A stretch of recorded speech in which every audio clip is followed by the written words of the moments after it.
ಆಗ್ತದೆ.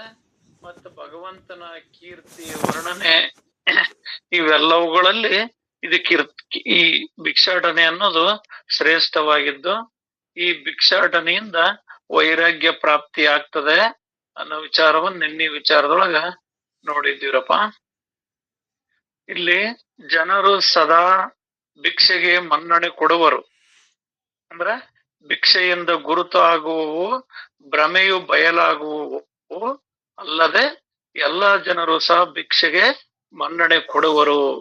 ಅಂದ್ರ ಇಲ್ಲಿ ಭಿಕ್ಷಾಟನೆ ಮಾಡೋದ್ರಿಂದ ನಾನು ನಂದೆ ಎಂಬ ಅಹಂಕಾರದ ಭ್ರಮೆ ಎಳೆದೋಗ್ತದ. ಮತ್ ಹಂಗಂತ ಭಿಕ್ಷಾಟನೆ ಮಾಡೋರ್ನ ಯಾರು ಏನಷ್ಟು ಕೇವಲವಾಗಿ ಕಾಣೋದಿಲ್ಲ, ಗೌರವದಿಂದನೇ ಕಾಣ್ತಾರೆ. ಆ ರೀತಿಯಾಗಿ ಅದು ಅಷ್ಟು ಕೇವಲ ಅನ್ನೋದಲ್ಲ, ಅದಕ್ಕೂ ಕೂಡ ಗೌರವ ಅನ್ನೋದು ಇರ್ತದೆ.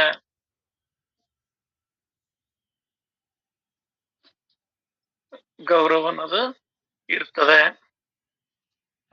ಮತ್ತೆ ಭಿಕ್ಷೆ ಎಂದರೆ ಯಾರದು ಅಂಜಿಕೆ ಇಲ್ಲದ ಸ್ಥಿತಿಯಾಗಿದೆ. ಇಲ್ಲಿ ಭಿಕ್ಷೆ ಅಂದ್ರೆ ಯಾರ ಅಂಜಿಕೆನೂ ಇಲ್ಲ. ಭಿಕ್ಷಾಂತಿ ಅನ್ನೋದೈತಿ, ಅವ್ರಾಗಿ ನೀಡಿದ್ರ ತಗೊಳ್ಳೋದೈತಿ, ಇಲ್ಲ ಅಂದ್ರೆ ಮುಂದಕ್ಕೆ ಹೋಗೋದೈತಿ. ಯಾರ ಗೊಡವಿ ಇಲ್ಲ, ಯಾರ ಹಂಗಿಲ್ಲ, ಸರ್ವ ಸ್ವತಂತ್ರನಾಗಿರ್ತಾರ. ಈ ಭಿಕ್ಷೆಯಿಂದ ಗುರುತ್ವ ಊರ್ಜಿತವಾಗುವುದು ಮತ್ತು ಮೂಲತಃ ಸ್ವತಂತ್ರ ಜೀವನವು. ಇದು ಭಿಕ್ಷೆಯಿಂದ ತನ್ನ ಗುರುತು ಯಾರು ಅಂದ್ರೆ ತನ್ನ ಗುರುತಾಗ್ತದೆ. ಯಾಕಂದ್ರೆ ಇಲ್ಲಿ ಸನ್ಯಾಸಿ ಅಂದ್ರ ಈಶ್ವರನು ಕೂಡ ಭಿಕ್ಷೆಯನ್ನ ಮಾಡಿದಾರ, ಅನೇಕ ಮಹಾತ್ಮರು ಕೂಡ ಭಿಕ್ಷೆಯನ್ನ ಮಾಡಿದಾರ. ಭಿಕ್ಷಾಟನೆ ಅಂದ್ರೆ ಅದಷ್ಟು ಕೇವಲವಲ್ಲ, ತನ್ನೊಳಗಿರ್ತಕ್ಕಂಥ ಎಲ್ಲ ಭಾವನೆಗಳನ್ನ ಎಲ್ಲವನ್ನು ಕೂಡ ಅದು ತೆಗೆದಾಗ್ತದ.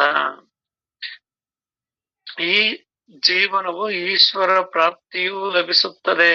ಅಂದ್ರ ಈ ಭಿಕ್ಷಾಟನಾ ಜೀವನದಿಂದ ಅಂದ್ರೆ ಕೇವಲ ಆಹಾರಕ್ಕೋಸ್ಕರ, ತುತ್ತು ಪ್ರಸಾದಕ್ಕೋಸ್ಕರ ಭಿಕ್ಷಾಟನೆ ನೀವ್ ಮಾಡ್ತಿ ಅಂದ್ರೆ ಅದು ಈಶ್ವರ ಪ್ರಾಪ್ತಿ ಆಗ್ತದೆ. ಯಾಕಂದ್ರ ಅಲ್ಲಿ ಇನ್ನೊಂದ್ ಏನು ಇರಲ್ಲ, ಕೂಡಿಡ್ಬೇಕು, ಸಂಗ್ರಹಣೆ ಮಾಡ್ಬೇಕು ಅಂತ ಏನಾರ ಬುದ್ಧಿ ಬಂತಂದ್ರ ಅದು ಭಿಕ್ಷಾಟನೆ ಶ್ರೇಷ್ಠ ಆಗೋದಿಲ್ಲ. ಅದು ತಾನು ಕೂಡಿಟ್ಟು ಇನ್ನೊಂದಕ್ ಮಾಡ್ತಾನೆ ಅಂದ್ರೆ ಅದು ಬೇರೆ ದ್ವೈತ ಭಾವ ಆಗ್ತದ. ಇಲ್ಲಿ ಕೇವಲ ಪಾರಮಾರ್ಥ ದೃಷ್ಟಿಯಿಂದ ಹೇಳ್ತಾರ, ಕೇವಲ ಶರೀರ ಅನ್ನ ನೀರನ್ನ ಭಿಕ್ಷಾಟನೆ ಮಾಡೋದು ಶ್ರೇಯಸ್ಸನ ಐತಿ, ಶ್ರೇಷ್ಠತನ ಐತಿ. ಅದರಿಂದ ನಮ್ಗೆ ಈಶ್ವರ ಪ್ರಾಪ್ತಿ ಆಗ್ತದೆ, ಕರುಣೆ ಆಗ್ತದೆ, ನಮ್ಮೊಳಗ ಅಂತರಂಗದೊಳಗ ಜ್ಞಾನ ಉದಯವಾಗ್ತದೆ. ಈ ಭಿಕ್ಷೆಗೆ ಯಾರ ಆತಂಕವೂ ಇರುವುದಿಲ್ಲ. ಭಿಕ್ಷೆಯು ಆಹಾರದವನು ಪರಂಜಳನು, ಭಿಕ್ಷೆಯಿಂದ ಅವನು ಕಾಲ ಸಾರ್ಥಕದಲ್ಲಿ ಹೋಗುವುದು. ಭಿಕ್ಷೆ ಎಂದರೆ ಎಲ್ಲೆಲ್ಲಿಯೂ ಹಬ್ಬಿದ ಅಮೃತ ಬಳ್ಳಿ ಇದ್ದು. ಅಂದ್ರ ಇಲ್ಲಿ ಭಿಕ್ಷೆ ಅಂತಂದ್ರೆ ಅದಕ್ಕೆ ಭಿಕ್ಷೆಗೆ ಯಾವ್ದ ಆತಂಕ ಇಲ್ಲ, ಯಾವ್ದು ಅಡ್ಡಿ ಆತಂಕ ಇಲ್ಲ.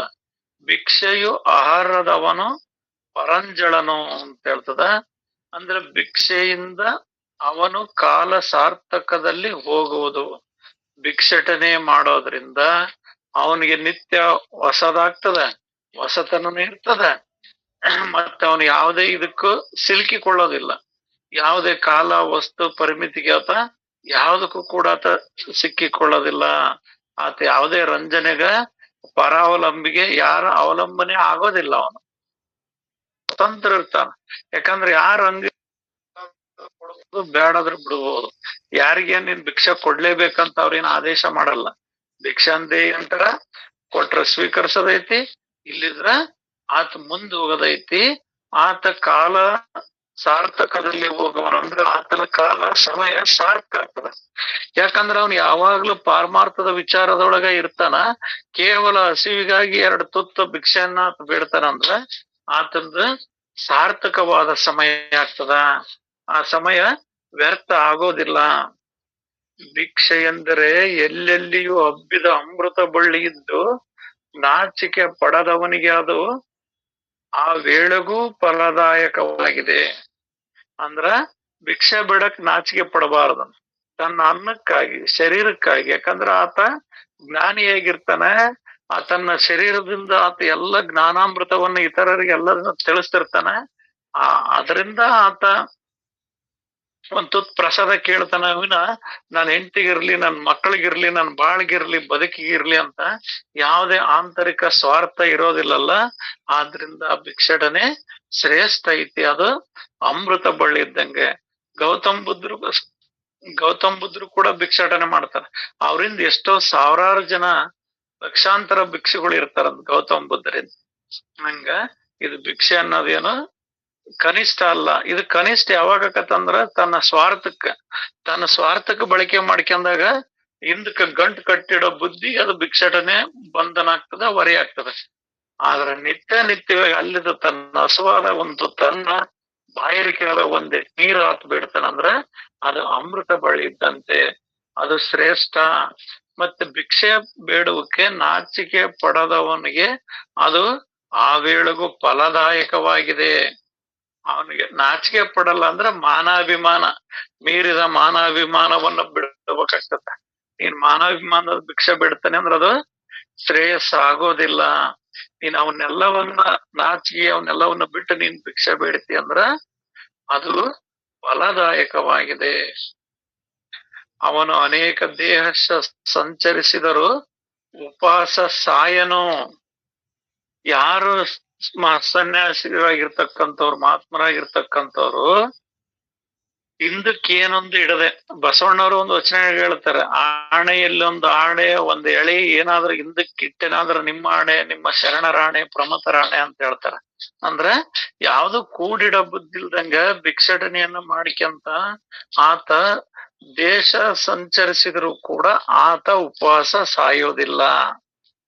ಯಾಕಂದ್ರ ಅದು ಶುದ್ಧವಾಗಿರೋದ್ರಿಂದ ಅದಕ್ಕೆಂದೂ ಬರೋದಿಲ್ಲ ಬಂಧನ, ಅಥವಾ ಆಹಾರ ಇಲ್ದಂಗಾಗ್ಲಿ, ಊಟ ಇಲ್ದಂಗಾಗ್ಲಿ ಸಾಯುವಂತ ಪರಿಸ್ಥಿತಿ ಬರೋದಿಲ್ಲ. ಹಾಗೂ ಯಾವುದೇ ಜಾಗದಲ್ಲಿ ಜನರಿಗೆ ಜಡವು ಆಗನು. ಆ ಮನುಷ್ಯ ಅದಾನಂದ್ರ ಅವನ್ ಏನ್ ಮಾಡ್ತಾನ ಬಿಡಪ್ಪ, ಇಂಥ ಸಾಧುಗಳು ಆದ್ರೆ ಎಷ್ಟ್ ಜನ ಇರ್ಲಿ ಅಂತಾರ. ಅವ್ರು ಊಟ ಅಷ್ಟೇ ಬೇಡ್ತಾರ, ಇನ್ನೇನು ಬೇಕಾಗಿಲ್ಲ ಅವ್ರಿಗೆ. ಅಂದ್ರೆ ಏನ್ ಬಿಡ, ನಾವ್ ಮಾಡಿದ್ರಾಗ ಒಂದ್ ಮುದ್ದೆ ಒಂದ್ ರೊಟ್ಟಿ ಉಂಡ್ಕಂದ್ರ ಇದ್ರಿರ್ಲಿ ಬಿಡ ಅಂತ ಆತ ಯಾರಿಗೂ ಜಡ ಆಗೋದಿಲ್ಲ, ಯಾತಗೂ ಹೊರೆ ಆಗೋದಿಲ್ಲ. ಮತ್ ಅದನ್ ಬಿಟ್ಟು ಇನ್ನದ್ದೇನಾದ್ರು ಬಯಸ್ತಾರ ಅಂತಂದ್ರ ಅವಾಗ ಅವ್ರು ಜಡ ಆಗ್ತಾರ. ಇಲ್ಲಿ ಕೇವಲ ತನ್ನ ಶರೀರಕ್ಕೆ ಆಹಾರವನ್ನು ಬೇಡುವಂತವ್ರು ಎಂದೂ ಜಡ ಆಗಲಾರನು. ಆಕಳ ಸಾಕುವುದು, ವ್ಯಾಪಾರ, ಒಕ್ಕಲತನ ಇವುಗಳಿಗಿಂತಲೂ ಭಿಕ್ಷೆಗೆ ಶ್ರೇಷ್ಠತೆ ಇದೆ. ಅಂದ್ರ ನೀನೇನ ಆಕಳ ಸಾಕಿ ಹಾಲ್ ಡೈರಿಗೆ ಹಾಕ್ತಿ, ಅಥವಾ ಏನಾರ ವ್ಯಾಪಾರ ಮಾಡ್ತಿ, ಅಥವಾ ರೈತರ ಕೆಲಸ ಮಾಡ್ತಿ, ಏನಾದ್ರು ಮಾಡ್ತಿ ಅಂದ್ರು ಕೂಡ ಅವಕ್ಕೆ ಹಂಗ ಮಾನ್ಯತೆ ಐತೋ, ಶ್ರೇಷ್ಠತೆ ಐತೋ, ಈ ಭಿಕ್ಷಟನಿಗೂ ಕೂಡ ಶ್ರೇಷ್ಠತೆ ಇದೆ. ಆದ್ದರಿಂದ ಜೋಳಿಗೆಯನ್ನ ಎಂದಿಗೂ ಬಿಡತಕ್ಕದ್ದಲ್ಲ. ಅಂದ್ರ ಜೋಳಿಗೆಯನ್ನ ಎಂದಿಗೂ ಬಿಡತಕ್ಕದ್ದಲ್ಲ, ಅದು ಇರ್ಲೇಬೇಕಾಗ್ತದೆ. ಅದನ್ನ ಬಿಟ್ರ ಅದು ಶ್ರೇಷ್ಠತ್ವ ಆಗೋದಿಲ್ಲ. ಭಿಕ್ಷೆಯಷ್ಟು ವೈರಾಗ್ಯವಾವುದೂ ಇಲ್ಲ, ಮತ್ತು ವೈರಾಗ್ಯಕ್ಕಿಂತಲೇನು ಹೆಚ್ಚಿನ ಭಾಗ್ಯವೂ ಇಲ್ಲ. ನಿನಗ್ ವೈರಾಗ್ಯ ಬರ್ಬೇಕಪ್ಪ ಅಂದ್ರ ಭಿಕ್ಷಟನೆ ಮಾಡ್ಬೇಕು. ಯಾಕಂದ್ರ ಭಿಕ್ಷಟನೆ ಎಲ್ಲವನ್ನು ಮೀರಿ ನಿಂತದ್ದು. ಯಾರ ಭಿಕ್ಷೆ ಅದನ್ ಮಾಡಿ ಇದನ್ ಮಾಡಂದ್ರೆ ಯೋಗ ಮರ ನಾನೆಲ್ಲಿ ಕೇಳೋಣ ಅಂತಾರ. ಊರಾಗ ಏನಾರ ಒಂದ್ ಸತ್ಸಂಗದ ಕಾರ್ಯಕ್ರಮಗಳಿಗೆ ಜನಗಳ ಹತ್ರ ಸ್ವಲ್ಪ ದುಡ್ಡು ಎತ್ತನ್ ಬಾ ಅಂದ್ರೆ ಕೆಲವ್ರು ಬರೋದೇ ಇಲ್ಲ, ಇಲ್ಲಪ್ಪ ನಾನ್ ಬರಲ್ಲ ಅಂತ. ಆದ್ರೆ ಎಲ್ಲವನ್ನ ಮೀರಿ, ನಾನು ನಂದು ಎಂಬ ಎಲ್ಲ ಅಹಂಕಾರ ಮಮಕಾರಗಳನ್ನ ಮೀರಿ ಆತ ಭಿಕ್ಷೆ ಬೇಡತಾನಂದ್ರ ಅದು ವೈರಾಗ್ಯವೇ. ಭಿಕ್ಷೆಯಷ್ಟು ವೈರಾಗ್ಯವ್ಯಾವುದೂ ಇಲ್ಲ, ಮತ್ತು ವೈರಾಗ್ಯಕ್ಕಿಂತಲೇನು ಹೆಚ್ಚಿನ ಭಾಗ್ಯವೂ ಇಲ್ಲ. ಭಿಕ್ಷೆ ಬೇಡೋದ್ರಿಂದ ವೈರಾಗ್ಯ ಬರ್ತದ. ವೈರಾಗ್ಯ ಬಂತಂದ್ರ ವೈರಾಗ್ಯಕ್ಕಿಂತ ಹೆಚ್ಚಿನ ಭಾಗ್ಯ ಯಾವುದು ಇಲ್ಲ. ಯಾಕಂದ್ರ ಎಲ್ಲಿ ನನ್ನನ್ನು ಸಾಯಿಸ್ತದೋ ಅದು ಶ್ರೇಷ್ಠ ಕಾರ್ಯ. ಭಿಕ್ಷೆ ಬಿಡೋದ್ ಶ್ರೇಷ್ಠ ಅಂತಿಲ್ಲ, ಅದಕ್ ಮಹತ್ವ ಕೊಟ್ಟು ಹೇಳ್ತಾರ. ಇನ್ನೊಂದತ್ರ ಪೂಜೆಗೆ ಮಹತ್ವ ಕೊಡ್ತಾರ, ಇನ್ನೊಂದತ್ರ ಯೋಗಕ್ ಮಹತ್ವ ಕೊಡ್ತಾರ, ಇನ್ನೊಂದತ್ರ ಜ್ಞಾನಕ್ ಮಹತ್ವ ಕೊಡ್ತಾರ. ಇಲ್ಲಿ ಯಾವ್ದನ್ನ ಮಾಡೋದ್ರಿಂದ ನನ್ನೊಳಗಿನ ಅಹಂಕಾರತ್ವ ಸಾಯ್ತತೋ ಅದು ಶ್ರೇಷ್ಠ. ನಾವ್ ಒಂದೇ ಮಾತನಿಗೆ ತಗೋಬೇಕಂದ್ರ ನನ್ನೊಳಗಿನ ಈ ಜೀವ ಭಾವದ ಅಹಂಕಾರ ಸಾಯ್ಬೇಕು. ಆ ಅರಿವು ಸ್ವರೂಪದ ನಾನು ಉದಯವಾಗ್ಬೇಕು. ಹಂಗ ಆಗೋದಕ್ಕೆ ನೀನ್ ಏನ್ ಮಾಡ್ತೀಯ? ಅವೆಲ್ಲವೂ ಶ್ರೇಷ್ಠ ಕಾರ್ಯಗಳೇ. ವಿಚಾರವನ್ನ ಕೇಳ್ತೀಯ, ಪಾರಮಾರ್ಥ ವಿಚಾರವನ್ನು ಕೇಳ್ತೀಯ, ಕೇಳು. ವೈರಾಗ್ಯದಿಂದ ಎಲ್ಲವನ್ನ ತ್ಯಜಿಸಿ ಕೇವಲ ಆತ್ಮ ಒಂದೇ ಸತ್ಯ ಅಂತ ತಿಳಿತೀಯ, ಅದು ಸರಿ. ಒಟ್ಟು ಇಲ್ಲಿ ಏನ್ ಆಗ್ಬೇಕಾಗೈತಿ ಅಂದ್ರ ತನ್ನ ಸ್ವರೂಪದೊಳಗ ತಾನು ನೆಲೆ ನಿಲ್ಬೇಕು. ಈಗ ನಾವೇನಾಗಿದ್ದೇವೆ, ಈಗ ನಿಂತಿರ್ಲೇನ್ರಿ ಅಂದ್ರ ಹೊರಗಿನ ಭಾವಗಳು ನಮ್ಮೊಳಗ್ ತುಂಬ್ಕೊಂಡದವ್. ಆದ್ರಿಂದ ಇಂಥವೆಲ್ಲ ಭಾವಗಳ ನಿರಸನ ಆಗ್ಬೇಕಂದ್ರ ಅಹಂಕಾರ ಮಮಕಾರಗಳೆಲ್ಲ ನಾನು ನಂದು ಅನ್ನೋದೆಲ್ಲದ ಕೀರ್ತಿ ಪತಾಕಿಗಳು ಎಲ್ಲವೂ ಮರೆಯಾಗ್ಬೇಕಂದ್ರ ಇಲ್ಲಿ ಭಿಕ್ಷಟನೆ ಶ್ರೇಷ್ಠ ಅಂತ ಹೇಳ್ತಾರ. ಆ ಭಿಕ್ಷಟನಿಂದ ವೈರಾಗ್ಯ ಬರ್ತದ. ಆ ವೈರಾಗ್ಯ ಇತ್ತಂದ್ರ ಜ್ಞಾನ ಉದಯವಾಗ್ತದೆ. ವೈರಾಗ್ಯ ರಹಿತನು ದೀನನಾದ ಅಕೊಂಚಿಂತನ ಹೌದು. ಅಂದ್ರ ವೈರಾಗ್ಯ ರಹಿತನ ಅವನು ದೀನನು, ಅವನು ಸಂಕುಚಿತ ಮನೋಭಾವನೆ ಉಳ್ಳವನು, ಅವನು ವಿಚಾರವಂತನಲ್ಲ, ವಿಶಾಲ ಮನಸ್ಥಿತಿ ಉಳ್ಳವನಲ್ಲ. ಯಾರು? ವೈರಾಗ್ಯ ಇಲ್ಲದೆ ಇರ್ತಕ್ಕಂಥವನು.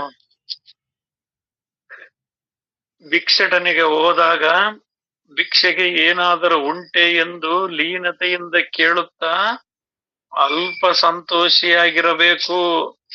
ಭಿಕ್ಷಟನೇನು ಬೇಡ್ಬೇಕಾದ್ರ ಏನಾದ್ರೂ ಉಂಟೆ, ನನಗೆ ಅದೇ ಬೇಕು ಇದೇ ಬೇಕು ಅದನ್ನ ಕೊಡ್ರಿ ಇದನ್ ಕೊಡ್ರಿ ಅಂತ ಕೇಳೋದು ಭಿಕ್ಷಟನೆ ಅಲ್ಲ. ಅದ ಆದೇಶ ಅಹಂಕಾರ ಆಗ್ತದ. ಭಿಕ್ಷಟನೆ ಅಂದ್ರೆ ಕೇವಲ ಕೋರಿಕೆಯಾಗಿರ್ತದ, ಆದೇಶ ಆಗಿರೋದಿಲ್ಲ.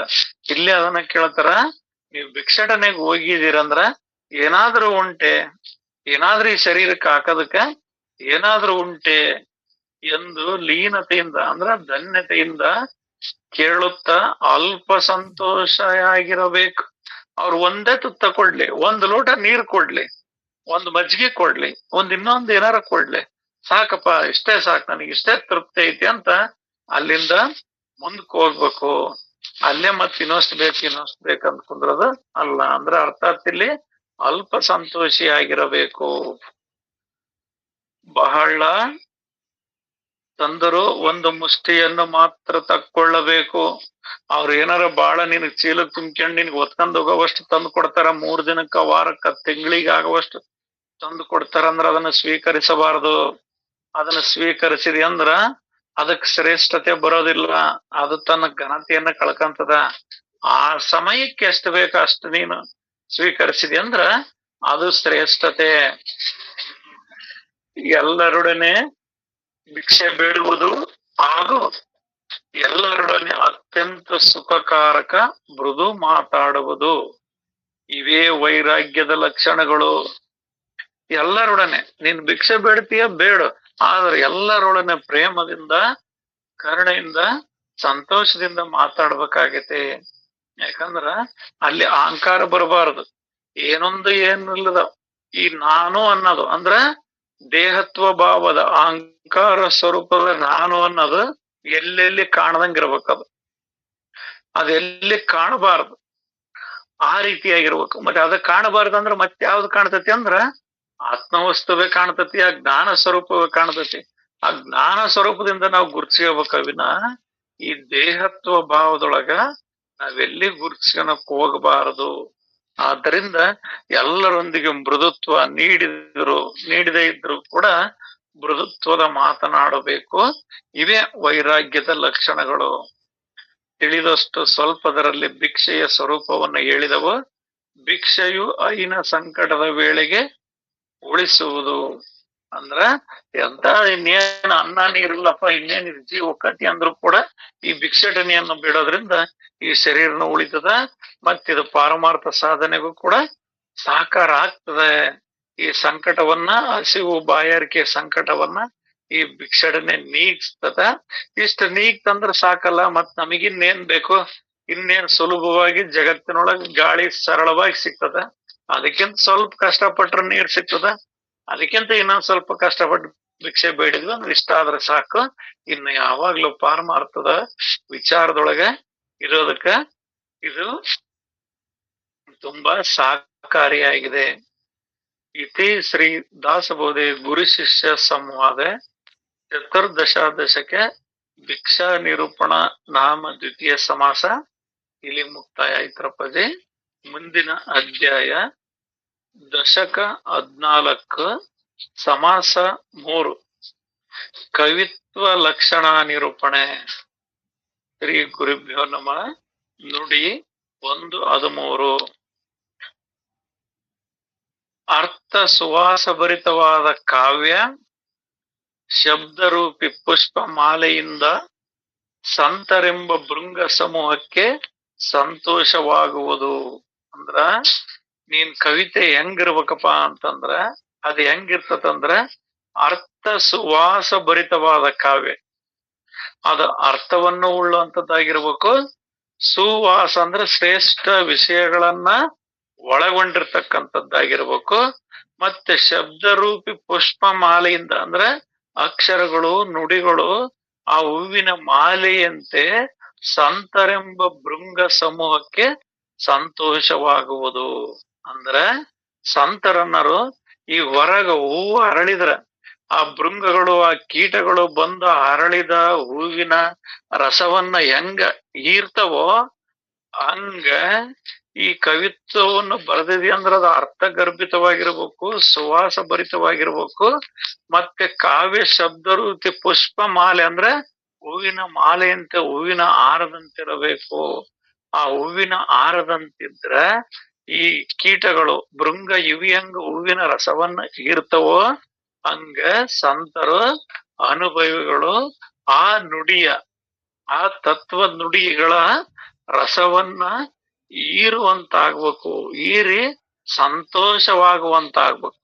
ಹಂಗ ಆ ರೀತಿಯಾಗಿ ಕವಿತ್ವವನ್ನ ನೀನ್ ಹೇಳ್ಬೇಕು. ನೀನ್ ಹೇಳಿದಿ ಅಂದ್ರ ಅದು ಹೂವಿನ ಮಾಲೆಯಂತಿರ್ಬೇಕು, ಸುವಾಸ ಭರಿತವಾಗಿರ್ಬೇಕು, ಅರ್ಥಗರ್ಭಿತವಾಗಿರ್ಬೇಕು. ನೀವಾದರೂ ಹೃದಯದಲ್ಲಿ ಇಂಥ ಮಾಲೆ ಮಾಡಿ ಓಂಕಾರ ರೂಪಿ ಅದರ ದಾರ ಹರಿಯಗೊಡದೆ ರಾಮಚಂದ್ರನ ಪಾದಗಳಲ್ಲಿ ಅರ್ಪಿಸಿರಿ. ಅಂದ್ರೆ ನೀವಾದ್ರೂ ಕೂಡ ಇಂಥ ಕವಿತ್ವವನ್ನ ನಿಮ್ಮೊಳಗೆ ತಿಳಿಸ್ರಿ, ಅನುಭವದಿಂದ ವಿಚಾರಿಸ್ರಿ. ಒಳಗೆ ಈ ರೀತಿಯಾಗಿ ಅಂತ ಕವಿತ್ವಗಳನ್ನ ನುಡಿಗಳನ್ನ ಜೋಡಿಸ್ರಿ.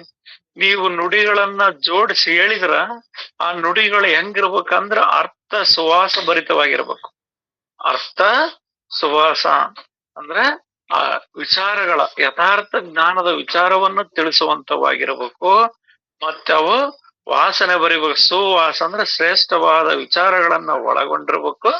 ಅವು ಹೆಂಗಿರ್ಬೇಕಂದ್ರ ಆರದೊಳಗ ಹೂ ಹೆಂಗ್ ಒಂದ್ಕೊಂದ್ ಹೆಂಗ್ ಜೋಡಿಸಿ ಅದ ಆರ ಆಗಿ ಇರ್ತದೋ ಹಂಗ ಈ ನುಡಿಗಳ ವಿಚಾರಗಳ ಸಾರಗಳ ಆರ ಆಗಿರ್ಬೇಕು. ಇಲ್ಲಿ ಏನಾದ್ರೂ ಒಬ್ರನ್ನ ನುಡಿತಾರಂದ್ರ ಆ ನುಡಿ ಹೆಂಗಿರ್ಬೇಕಂದ್ರ ಹೂ ಅರಳಿದ ಕ್ಷಣವೇ ದುಂದುಗಳು ಹೆಂಗ್ ಬಂದು ಕುಂತ ರಸ ಹೀರ್ತವೋ ಹಂಗ ನಿನ್ನ ಕವಿತತ್ವದ ನುಡಿಗಳೊಳಗ ಅನುಭವಿಗಳೆಂಬ ಸಂತರು ಅನುಭವಿಗಳೆಂಗ ದುಂಬಿಗಳು ಆ ನುಡಿಯ ರಸವನ್ನ ಹೀರುವಂತಿರಬೇಕು. ನೀನ್ ನುಡ್ದಿ ಅಂದ್ರೆ ಸಪ್ಪೆ ತಂದು ಬಿಸಾಕಂಗ ಆಗಬಾರ್ದು. ಕಬ್ಬು ನಿಚ್ಚಿಗೆ ಸೊಪ್ಪೆ ತಿಂದಂಗ ಆಗಬಾರ್ದು. ಮೆಕ್ಕೆಜೋಳದ ನಿಮ್ ಕಡೆ ಬಿತ್ತನೆ ಬೆಳಿತಾರಲ್ಲ, ಮೆಕ್ಕೆಜೋಳ ಸಾಮಾನ್ಯವಾಗಿ ಕಬ್ಬು ಇದ್ದಂಗ ಇರ್ತತ ದಂಟ್. ಕಬ್ಬು ಅಂತ ತಿಳಿದು ಈ ಸೊಪ್ಪೆ ತಿನ್ನೋದಲ್ಲ. ಹಂಗ ಇಲ್ಲಿ ಕವಿತತ್ವ ಅಂತೇಳಿ ಅದ್ರಾಗ ಏನಾದ್ರೂ ಅಸಾರವಾದ ವಿಚಾರಗಳನ್ನ ತಿಳಿಸೋದಲ್ಲ, ಅಂತ ಸಾರವಾದ ವಿಚಾರಗಳನ್ನ ತಿಳಿಸೋದೇ ಕವಿತತ್ವ. ಅಂತವ್ ನುಡಿ ಅಂತ ಬಸವಣ್ಣವರು ಕೂಡ ಅದನ್ನ ಹೇಳ್ತಾರೆ. ನುಡಿದರೆ ಸ್ಫಟಿಕದ ಸಲಾಕೆಯಂತಿರಬೇಕು, ನುಡಿದರೆ ಮಾಣಿಕ್ಯದ ದೀಪ್ತಿಯಂತಿರಬೇಕು, ನುಡಿದರೆ ಲಿಂಗ ಮೆಚ್ಚ ಹೌದೌದೆನಬೇಕು, ನುಡಿಯೊಳಗಣ ನಡೆಯದಿದ್ದರೆ ಮೂಗ ಕೊಯ್ಯದೆ ಮಾಡುವನೇ ನಮ್ಮ ಕೂಡಲ ಸಂಗಮ ದೇವ ಅಂತ. ಅಂದ್ರ ನುಡಿದ್ರೆ ನೀನ್ ಸ್ಫಟಿಕ ಇದ್ದಂಗಿರ್ಬೇಕು. ಸ್ಫಟಿಕದೊಳಗೆ ಎಲ್ಲದು ಪಾರದರ್ಶಕವಾಗಿ ತೋರ್ತದ. ಹಂಗ ನಿನ್ನ ನುಡಿಯೊಳಗ್ ಕೂಡ ಅಷ್ಟು ಸುಲಭ ಸರಳ ಪಾರದರ್ಶಕ ತುಂಬಿರ್ಬೇಕು ಅನ್ನೋ ಅರ್ಥಕ್ಕೆ ಹೇಳ್ತಾರ. ಅಂದ್ರೆ ಅಂತ ಶ್ರೇಷ್ಠವಾದವನ್ನ ನುಡಿದರೆ ಸ್ಫಟಿಕದ ಸಲಾಕೆ ಅಂತಿರಬೇಕು, ನುಡಿದರೆ ಮಾಣಿಕ್ಯದ ದೀಪ್ತಿ, ನುಡಿದರೆ ಮುತ್ತಿನ ಹಾರದಂತಿರಬೇಕು. ನುಡಿದರೆ ಮುತ್ತಿನ ಹಾರದಂತಿರಬೇಕು. ನುಡಿದರೆ ಮುತ್ತಿನ ಹಾರದಂತಿರಬೇಕಂದ್ರ ಇಲ್ಲಿ ಆ ಮುತ್ತುಗಳನ್ನ ಹೆಂಗ ಪಣಿಸಿರ್ತಾರೋ ಆ ದಾರಕ್ಕೊಳಗ ಒಂದೊಂದೊಂದೊಂದೊಂದೊಂದು ಮುತ್ತು ಪಣಿಸಿದಾಗ ಅದೆಷ್ಟು ಚಂದ ಶೋಭಾಯಮಾನವಾಗಿ ಕಾಣ್ತದೋ ಹಂಗ ನಮ್ಮ ನುಡಿಗಳು ಕೂಡ ಈ ಬಲ್ಲಂತ ಮಹಾತ್ಮರ ನುಡಿಗಳನ್ನ ನೀನ್ ನುಡಿತಿ ಅಂದ್ರ ಆ ನುಡಿಗಳು ಕೂಡ ಅದು ಹಂಗೆ ಇರ್ಬೇಕು. ನುಡಿದರೆ ಮುತ್ತಿನ ಹಾರದಂತಿರಬೇಕು, ನುಡಿದರೆ ಸ್ಫಟಿಕದ ಸಲಾಕೆಯಂತಿರಬೇಕು, ನುಡಿದರೆ ಮಾಣಿಕ್ಯದ ದೀಪ್ತಿಯಂತಿರಬೇಕು, ನುಡಿದರೆ ಲಿಂಗ ಮೆಚ್ಚ ಹೌದೌದೆನಬೇಕು, ನುಡಿಯೊಳಗಣ ನಡೆಯದಿದ್ದರೆ ಮೂಗ ಕೊಯ್ಯದೆ ಮಾಣವನೇ ನಮ್ಮ ಕೂಡಲ ಸಂಗಮ ದೇವ ಅಂತ ಹೇಳ್ತಾರ. ಹಂಗ ವಿಚಾರವನ್ನ ನುಡಿಬೇಕು. ಆ ನುಡಿದ್ರ ಅದ್ರಾಗ ಜೇನು ತುಪ್ಪವನ್ನ ಬಾಯಿಗೆ ಇಟ್ಕೊಂಡಾಗ ಹೆಂಗ ರಸ ಬರ್ತದೋ ಎಲ್ಲಾ ಹುಳುಗಳು ಅರಳಿದ ಹೂಗಳಿಂದ ಆ ತುಂಬಿ ಅಂದ್ರ ಅರಳಿದ ಹೂಗಳಿಂದ ರಸವನ್ನ ಹೀರಿ ಎಲ್ಲಾ ಹೂಗಳಿಂದ ರಸವನ್ನ ಹೀರಿ ತಂದು ಜೇನ್ ಮಾಡಿರ್ತಾವ. ಆ ಜೇನ್ ಎಷ್ಟು ಸವಿ ಇರ್ತದಲ್ಲ ಹಂಗ ಇಲ್ಲಿ ನೀನು ಏನಾದ್ರೂ ನುಡಿತಿ ಅನ್ನೋದಾದ್ರ ಆ ಹುಳುಗಳು ದುಂಬಿಗಳು ಆ ಹೂವಿನೊಳಗಿರ್ತಕ್ಕಂಥ ರಸವನ್ನ ಹೀರಿ ತಂದು ಸವಿಜೇನ್ ಮಾಡಿ ನಮಗೆ ಹೆಂಗ ಸವಿಯಾದನ್ನು ಕೊಡ್ತಾವೋ ಹಂಗ ನೀನು ಏನಾದ್ರೂ ನುಡಿತಿ ಅನ್ನೋದಾದ್ರ ನಿನ್ನ ನುಡಿಗಳು ಹೆಂಗಿರ್ಬೇಕಂದ್ರ ಈ ಅನೇಕ ಗ್ರಂಥಗಳದಾವಲ್ಲ ಎಲ್ಲ ಗ್ರಂಥಗಳೆಂಬ ಇಲ್ಲಿ ಅವನ್ನ ಹೇಳ್ತಾರ ದುಂಬಿಗಳ ರೀತಿಯಾಗಿರ್ಬೇಕು, ಅದು ಹೂವಿನ ಮಾಲೆಯಂತಿರ್ಬೇಕು ಗ್ರಂಥಗಳು ಅಂತ. ಹಂಗ ಅನೇಕ ಗ್ರಂಥಗಳಿಂದ ಅನೇಕ ಮಹಾತ್ಮರಿಂದ ದುಂಬಿ ಹೆಂಗ ರಸ ಇರ್ತದ ಹಂಗ ಮಹಾತ್ಮರ ನುಡಿ ಒಳಗಣ ನುಡಿಗಳನ್ನ ಆಯ್ದು ಕ್ರೋಢೀಕರಿಸಿ ಏಕತ್ವಕ್ ತಂದು ಆ ಜೇನುಳ ಹೆಂಗ್ ಜೇನು ಮಾಡಿ ಕೊಡ್ತದಲ್ಲ ಹಂಗ ಈ ವಿಚಾರಗಳನ್ನು ಕೂಡ ಏಕ ಮಾಡಿ ಕೊಡುವಂತದ್ದಾಗ್ಬೇಕು. ಆ ರೀತಿಯಾಗಿ ನುಡಿಯೋದು ಅದಕ್ಕೆ ಕವಿತ್ವ ಲಕ್ಷಣ ಅಂತ ಹೇಳ್ತಾರ. ಆ ರೀತಿಯಾಗಿ ನುಡಿಯಬೇಕು. ನೀವಾದರೂ ಹೃದಯದಲ್ಲಿ ಇಂಥ ಮಾಲೆ ಮಾಡಿ, ನೀವಾದ್ರೂ ಕೂಡ ನಿಮ್ಮ ಹೃದಯದೊಳಗ ಏನ್ ಈ ಪಾರಮಾರ್ಥ ವಿಚಾರಗಳನ್ನ ಕೇಳಿ ಅದರ ಅನುಭವದ ಒಂದು ನುಡಿಯನ್ನ ಮಾಡ್ರಿ ನೀವು ಅಂತ ಇಲ್ಲಿ ಗ್ರಂಥಕರ ತಿಳಿಸ್ತಾರ. ಓಂಕಾರ ರೂಪಿ ಅದರ ದಾರ ಅರಿಯಗೊಡಗದೆ ಅಂದ್ರ ಆ ಓಂಕಾರ ಸ್ವರೂಪನಾಗಿರ್ತಕ್ಕಂಥ ಪರಮಾತ್ಮ ಸ್ವರೂಪನು ನಾನಿದ್ದೇನೆಂಬ ದಾರ ಅರಿಯಗೊಡದೆ ಆ ರಾಮಚಂದ್ರನ ಪಾದಗಳಲ್ಲಿ ಅರ್ಪಿಸಿ. ಇಲ್ಲಿ ರಾಮಚಂದ್ರ ಅಂದ್ರ ಈ ರಮಾದಿಗಳಿಂದ ದೂರ ಆಗಿರ್ತಕ್ಕಂಥ ಹುಟ್ಟು ಸಾವುಗಳಿಂದ ಎಲ್ಲದಕ್ಕೂ ಬೇರೆ ಆಗಿರ್ತಕ್ಕಂಥ ಅಖಂಡ ಸ್ವರೂಪ ಆಗಿರ್ತಕ್ಕಂಥ ಅಂದ್ರ ರಮಾದಿಗಳಂದ್ರ ಎಲ್ಲವನ್ನು ದೂರ ಮಾಡಿ ಹುಟ್ಟು ಸಾವು ಜೀವ ಜಗತ್ತು ಏನೇನ್ ಈ ಹೊರಗೆ ಹೇಳ್ತಾವಲ್ಲ ಇವುಗಳೆಲ್ಲವುಗಳಿಗಿಂತ ದೂರ ಆಗಿರ್ತಕ್ಕಂಥದ್ದು ಯಾವ್ದೈತಂದ್ರ ಅದು ಒಂದೇ ಆತ್ಮವಸ್ತು, ಆತ್ಮರಾಮ ಅಂತ ಹೇಳ್ತಾರ. ಆ ಆತ್ಮರಾಮನ ಅಂದ್ರೆ ಆತನ ಪಾದದ ಆ ರೀತಿ ವಿಚಾರಗಳು ಶ್ರೀರಾಮಚಂದ್ರನ ಪಾದಗಳಲ್ಲಿ ಅರ್ಪಿಸಿರಿ.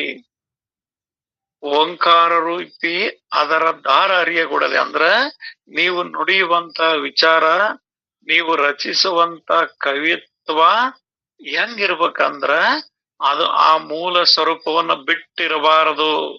ಆ ಮೂಲ ಸ್ವರೂಪದಲ್ಲೇ ಸೇರಿ ಅಂದ್ರ ಆತ್ಮ ಸ್ವರೂಪದೊಳಗ ಆತ್ಮದ ವಿಚಾರದೊಳಗನ್ನೇ ಕೂಡಿರ್ಬೇಕಂತದ್ದು, ಆತ್ಮ ವಿಚಾರವನ್ನೇ ಒಳಗೊಂಡಿರ್ತಕ್ಕಂಥದ್ದು.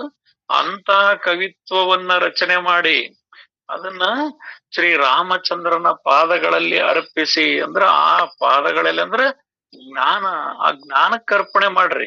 ನೀವು ಕೂಡ ಅಂತ ಜ್ಞಾನದ ವಿಚಾರಗಳನ್ನ ರಚಿಸಿ ಆ ಜ್ಞಾನಕ್ಕೆ ನೀವು ಅರ್ಪಣೆ ಮಾಡ್ರಿ. ಪರೋಪಕಾರಕ್ಕಾಗಿ ಅವಶ್ಯ ಕವಿತೆ ರಚಿಸತಕ್ಕದ್ದು. ನಿಮ್ಮ ಉದ್ಧಾರಕ್ಕಂದ್ರ ನೀವು ಉದ್ಧಾರ ಆಗಿದ್ದೀರಿ ಅಥವಾ ನೀವು ತಿಳಿದಿದ್ರೆ ಈ ರೀತಿ ರಚನೆ ಮಾಡ್ರಿ ಅಂತ ಹೇಳ್ತಾರ. ನಿಮ್ಮ ಕವಿತ್ವ ರಚನೆ ಹೆಂಗಿರ್ಬೇಕಂದ್ರ ಅರ್ಥವಾಗಿರ್ಬೇಕು, ಸುವಾಸ ಭರಿತವಾಗಿರ್ಬೇಕು, ಶಬ್ದ ರೂಪಿ ಪುಷ್ಪ ಮಾಲೆಯಾಗಿರ್ಬೇಕು, ಮತ್ತ ಓಂಕಾರ ರೂಪಿ ಆಧಾರ ಅಂದ್ರೆ ಓಂಕಾರ ಸ್ವರೂಪನಾಗಿರ್ತಕ್ಕಂಥ ಅಖಂಡ ಸ್ವರೂಪನಾಗಿರ್ತಕ್ಕಂಥ ನಾನೇ ಇದ್ದೇನೆ ಅನ್ನೋದು ಕೂಡ ಅದ್ರೊಳಗಿರ್ಬೇಕು. ಅದನ್ನ ಬಿಟ್ಟು ನೀವೇನಾರ ರಚನೆ ಮಾಡಿದ್ರಂದ್ರ ಅದು ಅಲ್ಲ. ಆ ಸ್ವರೂಪ ನಾನೇ ಇದ್ದೇನೆಂದು ರಾಮಚಂದ್ರನ ಪಾದಗಳಲ್ಲಿ ಅರ್ಪಿಸಿ ಅಂದ್ರ ಆ ಪರಿಪೂರ್ಣವಾದ ಆತ್ಮ ರಾಮ ಆ ಜ್ಞಾನದೊಳಗ ಅರ್ಪಿತವಾಗುವಂತೆ ನೀವು ಕವಿತ್ವವನ್ನ ರಚನೆ ಮಾಡಿರಿ. ಇದು ನಿಮಗಾಗಿ ಅಲ್ಲಿದ್ರು ಕೂಡ ಹಿಂದೆ ತಿಳಿಯುವಂತವರಿಗೆ ಅವಶ್ಯಕವಿದೆ. ಅದಕ್ಕೋಸ್ಕರ ಇಂತ ಪಾರಮಾರ್ಥ ವಿಚಾರಗಳನ್ನ ನೀವು ರಚನೆ ಮಾಡ್ರಿ ಅನ್ನೋ ವಿಚಾರವನ್ನ ಈ ಕವಿತ್ವ ಲಕ್ಷಣದ ವಿಚಾರದೊಳಗೆ ಇಷ್ಟ ಹೇಳ್ತದ್ರಪ್ಪಾಜಿ. ಇನ್ನು ಉಳಿದಿದ್ದು ಮತ್ತೆ ನಾಳೆ ನೋಡನ್ರಪ್ಪಾಜಿ. ಎಲ್ಲರಿಗೂ ಶರಣು ಶರಣಾರ್ಥಿಪ್ಪ. ಶರಣು ಶರಣಾರ್ಥಿ.